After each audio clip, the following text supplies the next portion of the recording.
Ladies and gentlemen, welcome to the Mercatus Podcast, Digital Grocer, live from NRF, day one. I think this is marked episode 25? 25. That's right. Season 3. I can't believe. Yeah, this has been going well. Yeah, it's been great. And this is your host, Sylvain Perry, President and CEO of Mercatus Technologies. And sitting to my left, not to my right as he normally is, because apparently it's different here in New York, is Mercatus' very own Senior Director of Marketing, Mark Fairhurst. Yeah. Hello, everyone. And so, Mark, it's more than halfway through day one. Mm-hmm. We've had a lot of traction at our booth. Mm-hmm. We've had a lot of European retailers come through, some North American retailers, some of them are customers. Yeah. I mean, anything strike you? I think the traffic has been pretty steady. Yeah. I'm anticipating tomorrow will be even more busy, if history is any indication. And I think a lot of retailers, they know what they're looking for. I mean, it's such a huge show. They planned out their trip ahead of time.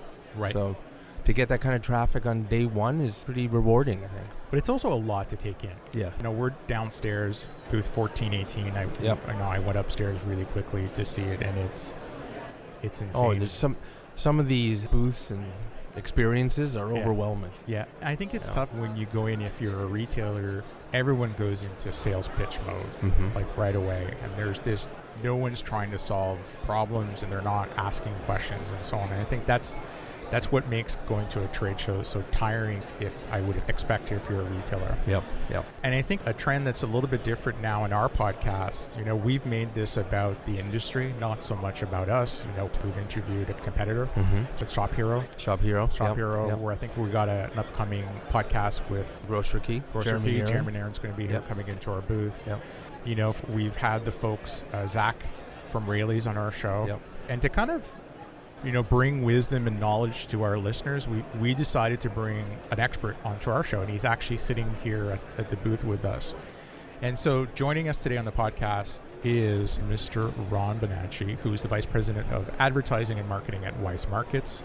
Ron has had an amazing career. Before joining Weis Market, he was actually Director of Marketing in beautiful Lubbock, Texas, the home of Buddy Holly at United Supermarkets. And over the course of his career, I mean, he was part of that. He was over at Food City, S&H Solutions, and he was also part of an important team over at Kroger. I remember I met Ron years ago when I drove out to meet the team over at KVAT, Food City. Ron, thank you so much for joining us.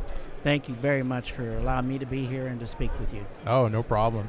So, Ron, you and I have had a lot of late night sessions talking about so many different things and pontificating about the future and so on. And I know you were at ground zero at Kroger in the day when they went out and built out their loyalty program and they decided to bring on dunnhumby. Can you share with our listeners, what was that like in those days and those decisions that were being made? You know, it was an amazing experience and so rewarding because I got to be on the starting edge of what became the Kroger Plus card, launching it and then propelling that to bring in the dunnhumby from an analytical platform and to really see what the possibilities were. I don't want to share with you the success of that in the sense of the total dollars. Let me tell you, it was very, very significant in terms of sales growth. And when you looked at Kroger's over this period of time from starting back then when we did this, they had 53 quarters same-store sales growth year over year. So the phenomenal success of analyzing data, understanding customer insights, and then using that through the Kroger Plus platform just became a success factor that was the core pillar of the Kroger company. Back then we discussed Kroger's had to go with 4 different platforms we really had to own. We realized that gas had the same correlation with the grocery industry, so we had to get into gas and be in it in a big way. Loyalty marketing obviously had to be that anchor pillar for both of those. And then we had to get into the pharmacy business because of the aging population of the thing. And private label had to grow because we knew that if they got accustomed to purchasing our private label, that it was going to be the core value of why they would shop with us. And so what you guys did at Kroger, do you feel that's become a template for the industry that you're in today? Well, as you look back, you know, at that time when we did that, we didn't know where we would take that evolution, but Kroger's then became the core initiative that everybody looked at and how they would evaluate themselves. And as dunnhumby exploded across the Kroger enterprise, everybody looked at us as best in class. And I believe we truly were best in class at the time, even though they talked about other smaller groceries doing loyalty marketing. If you think back then, you take that chunk of time when you started over at Kroger to where you are today, what are some of the most, I wouldn't say amazing innovations, but the innovations that have really shifted your industry, that really stand out to you? You know, technology keeps advancing and it's changing in its evolution, and what we think about today, it's accelerating at the speed that is unthinkable when you really get down to it, because consumer and that mobile device today in their hands, this mobile phone that they have, it has got more power than, what they sent to the moon with the astronauts when you Absolutely. think about that. So that is going to be the key mechanism of which we need to know, master, and understand those consumers, their purchase history, their cycle, their likes, their dislikes, everything we need to know about that consumer and how to manage that. That was one thing that really became core and mount that we need to make sure we have. And then this explosion of e-commerce because of the Amazon and then, of course, Walmart's and Kroger's with their checklist behind, click list behind that. So we had to make sure that the rest of this industry's got to grow up in that world. And we got to make sure that we meet those consumers in an e-commerce platform, obviously, which what we did with you, as well as making sure that we understand that consumer from a BI standpoint, analytically wise, what they like, their shopping behavior, their cycles, and then meeting that needs, whether it's curbside pickup, delivery, and those aspects of what they want. So when people call me, and Mark, I get retailers asking me tons of questions, and then some of them are customers, some of them are not, right? And I always say, hey, if you have a question you're not sure, maybe reach out to Ron. Well, thank Ron, you. how many years have you been playing in the e-commerce space? 3 times I've launched an e-commerce platform. Obviously, there was one here at Weis Markets, but we took it to a different level thanks to people on my staff. They're outstanding, like Amanda, that's sitting to my left. But the idea of that was made sure that it was going to be the core platform. So we're up to 153 stores, 155 stores curbside pickup, Right. 177 delivery. So, with your platform and making sure that we're meeting that needs. Then stepping back, I had to launch an e-commerce platform with inside Albertson's platform where I came from in Texas. And then before that with Food City, where we made that initialization launch, understanding that. So I've done it 3 times now. You learn each time you do it. Sometimes you make mistakes along the way, but then you keep getting better because you have to evolve with the consumer and the devices and the technology that's presenting itself. No, absolutely. And that's the biggest challenge that we even find as a business when we get great ideas that are coming from, our customers, at you guys at Weis Markets, or it could be at Smart and Final and so on. It's not so much executing on the idea of their solution, but how do you truly commercialize something that is not only servicing the needs of their marketing folks that are involved, but operations or information technology. That's not easy because you're having to bring a lot of people in the room. And to even get alignment. educating your shoppers too. Well, educating the shopper. If you look, the most simple of features that we have on our platform that people think you just can't live without. So I'll give an example. Emailing a shopping list. It's table stakes. You have to have it. Absolutely. But here's the reality. Less than maybe 0.3% of shoppers actually use that feature. But it's not necessarily those micro elements of functionality that are really important. That's why I like working with Ron. It's like, what is fundamentally the big picture of what we're trying to achieve here? We just launched AI in the platform, I think just before Christmas of 2019. And so far it's going really well. I mean, we have AI is affecting search. It's affecting everything that's being displayed on the website. Right. Prior to that, we had a major launch of the integration of Shipped into the Mercatus platform, and I think there's going to be tons of other stuff. Ron, with this collective experience that you have in this space, if you were sitting across from another retailer that was considering getting into e-commerce, whether it's Mercatus or someone else, it doesn't matter, what advice would you give them? Well, first and foremost, you got to make sure that all levels of the company, from top executives down, understand it and get it, because the reality is in the grocery industry, if you're not in e-commerce, as they said across, I call it the shot across the bow, way back when Supermarket News wrote about it, was that if you're not in e-commerce, you may perish. And that may well be the case in the smaller and mid-sized chains in America because of the Amazons and the growth of Walmarts and everyone else in the e-commerce space. You've got to survive, and you can't afford to lose 3, 5, 10, 12, 15% of your business in sales and give that away to your competition and then think that you're going to still survive in this space. So you've got to find somebody like Markets with an e-commerce platform and all the tool sets to keep looking forward in order to meet that customer's needs of tomorrow and at least be on par with your competition. Hopefully you've outgrown them because of your personalization.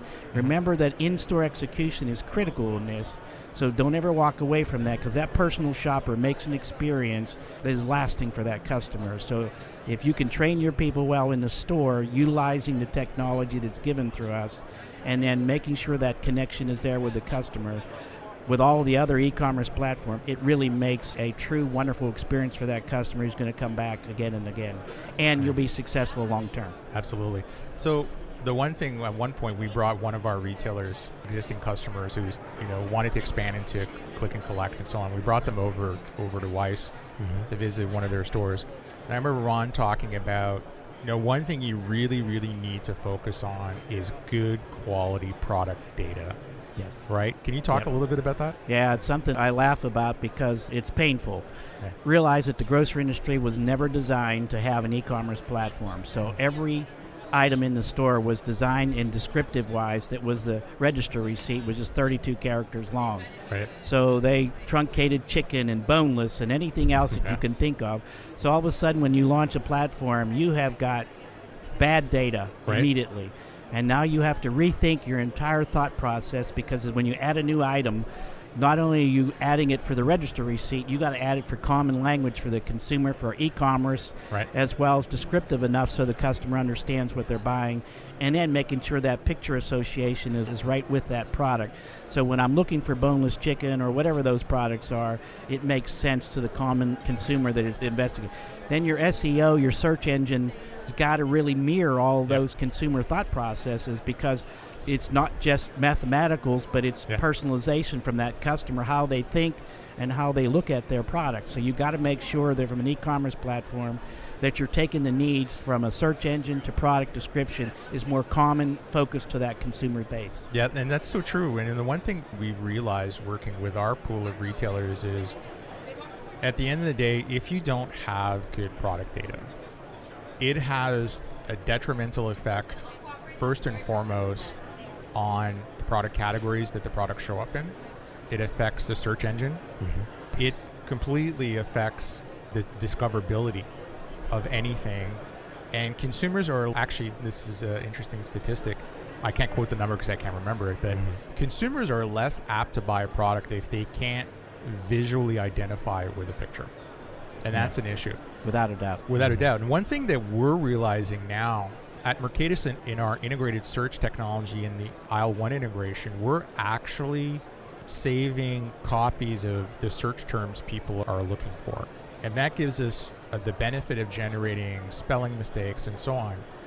But what we're starting to see in certain parts of the United States where you would have a Spanish-speaking consumer or a different ethnic group, they may search for products differently by reversing some words. Yeah, the syntax of the search. And if you're not geared for that, that's a bit of a challenge we're having to invest in to actually take the technology to the next level. But that's the advantage of AI. So it takes the laborious component out of it. Yeah. Well, it's like when we regionalized our product to support French language for Canada. Yeah. Right? Being Canadian, we didn't do that at the start. Right. We had to tweak the search engine to support French. Yep. And that's differently. So along the same lines, Ron, like if you were advising a retailer on strategy and long-term vision, and I know you have a long-term vision where you want to take e-commerce, what would you advise them on? Well, I would advise them to do their exploration with e-commerce platforms such as what Mercatus presents, but then go back and make sure that you're grounded in your planograms, your category management, because that's the fundamentals of which it starts with.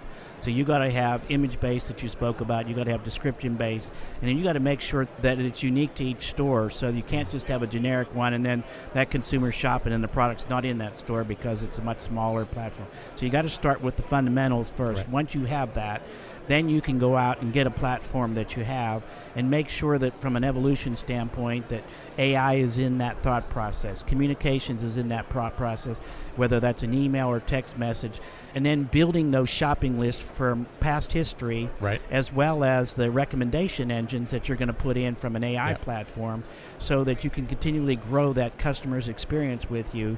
Know that you're on that journey with them, because it's personalization at that point. Yes. It truly comes down to their likes, their dislikes, and how you can grow that. And then always bring the opportunity, as the grocery industry would love to do, is how do I actually help grow that sales with inside our basket? So suggestive selling, or products you might think about, or new to the market. What are those kind of things that can actually add that extra item in the basket? Because in some sense, that's a holy grail for the grocery industry. If I could get an extra item in that basket, I'm actually fortifying the opportunity to sales growth. I think Weis, I don't know, Mark, if you'd agree, but I think they're one of the very few regional retailers that actually has an integrated AI engine at this point.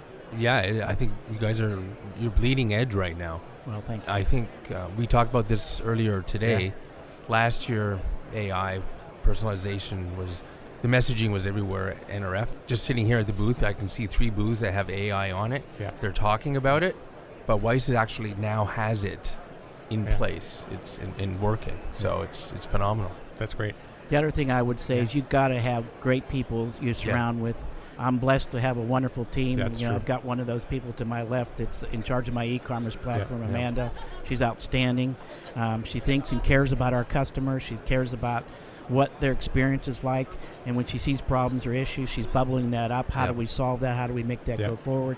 She's presenting that to you guys at Mercatus, and we're constantly thinking about how that experience is going to grow and more positive. Yeah. And so you just have to look at that from an over opportunity for future growth. Oh, absolutely. The one, and I'm glad you mentioned that. I had recently had a conversation with Trent Brookshire, who's the COO over at Brookshire's in Tyler, Texas. Trent came over, flew into Toronto to our office with John Deanna, CIO. Actually, John, I think now is CSO, strategy officer. And Trent was enamored with the Mercatus culture. And so he actually sent in his HR team to spend, I think they spent 3 days with our HR team to understand the culture. And the one thing that, remember, we stayed up late one night, Trent and I, talking about this, is that success in e-commerce is not just about the technology. Absolutely. It's about the people that come together, the culture of those two teams meshing and really focusing. I like to say at the business, let's not just talk about the positives, because the positives will only get us so far. Let's deal with the negatives. And you got to do that in partnership with your retailers. And I'm not afraid to call you and say, hey, I need this done or this I know. done. That's the great thing about this collaboration, and I call it a true partnership, because if I ask you or I look to the future and I want to do things, not only do you listen, we start putting out a roadmap. Is that possible? What's the timeline, and how fast can we grow if we need to go in that area? And we may need to switch directions sometimes. We just never know, because different things that bubble up. And as you know, we from a search engine optimization, we realized we had these holes we had to fill. And all of a sudden, you look to the next level, how that could be done, from syntax to synonyms and those kind of things you have to apply to it. And the next thing you know, we're right back on track with making sure we're meeting tomorrow's needs. Yeah, I know when Ron's got an idea, because he'll be in a vendor meeting and I'll get a text message. Hey, have you integrated with this? And I'm like, okay, what is he thinking about? And and then that night I'm in the car and we're talking about, okay, how's that going to work? How's this going to work? Then we got to worry about taking it to the next level between both of our teams, and how does that work? So it's kind of interesting. When you think about your vertical as a whole, and I know personalization, you're very passionate about it. Are there any things that you see aside from that as being, I think that's got a possibility to be something big? Well, I think I call it hyperkinetic personalization. And that is not just the experience on e-commerce, but how do I take the experience in the store How do I look at shopping list? How do I meet tomorrow's needs? You know as well as I do that Samsung and all these other kitchen appliances are going to be so inundated with technology. And when you couple that with Amazon or Google or whatever platforms are out there, they're going to know what the customer's consuming. And how do we integrate with that so that we're prepared and ready for that next shopping experience so that we have it in the store?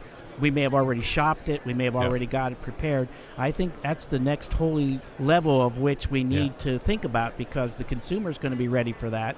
They're adopting technology with Amazon and Google. I mean, yesterday, Amanda's got Amazon. I got Google at home, and know, they know what we're doing. And why not connect that grocery experience to that? Yeah, I would agree. I mean, the interesting thing is, I don't know if Amazon ever released it, was the microwave with the integrated Alexa.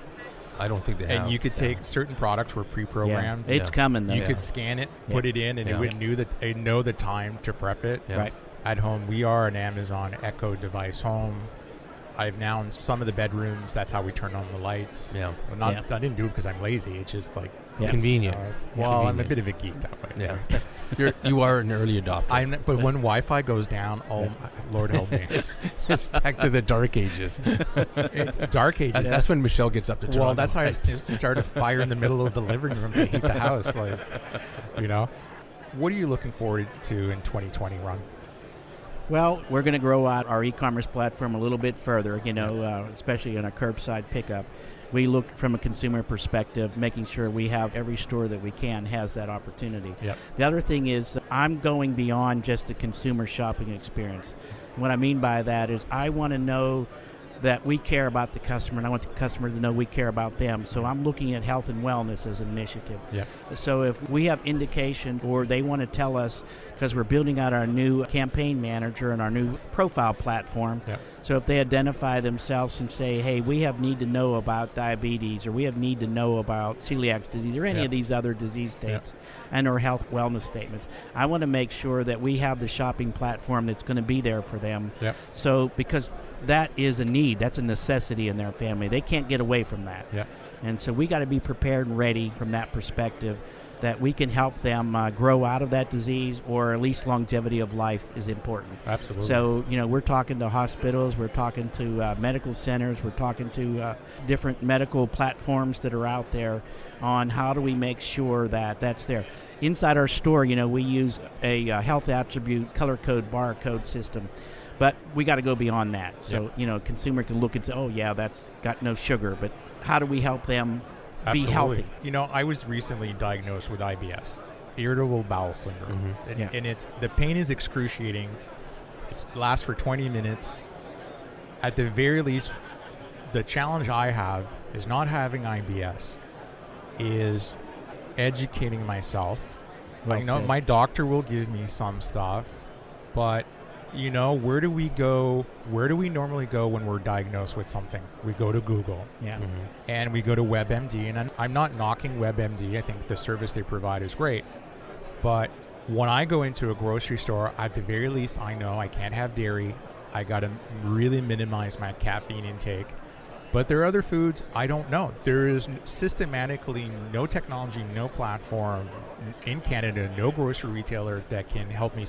I'm not looking to solve my problem, but ease the burden of the issue. So I commend you for wanting to take that on. And taking the mystery out of the product and the product ingredients. Right. The food that goes. I'm blessed to have a daughter that's a pharmacist, and we're blessed to have our grocery store that's got dietitians, and a combination of those, and with AI platforms and that are available out there, it really gives us a leg up to how to manage that from a perspective for health and wellness for customers, because eventually we all have some illnesses or something that's going to bear upon us, and we got to make sure that we're putting the right foods in our body. Absolutely. Ron, I want to say thank you so much for joining us on the show today. Thank you. You're welcome. And ladies and gentlemen, if you want to get a hold of Ron, I think you just go to his LinkedIn page. You connect with him there, or better yet, you can try to reach out to him by calling Weis Markets. Thank you. I know he's a busy guy, so I'm not sure if he's going to be able to return all the phone calls or the emails. And Mark, how do people get a hold of us? As usual, www.mercatus.com. All of our social handles are listed there. Perfect. Ladies and gentlemen, thank you for tuning in to this latest episode of Digital Grocer. Keep an eye out for the next episode, which I think we're going to be recording tomorrow Tomorrow morning here at NRF 2020. Thank you so much, folks.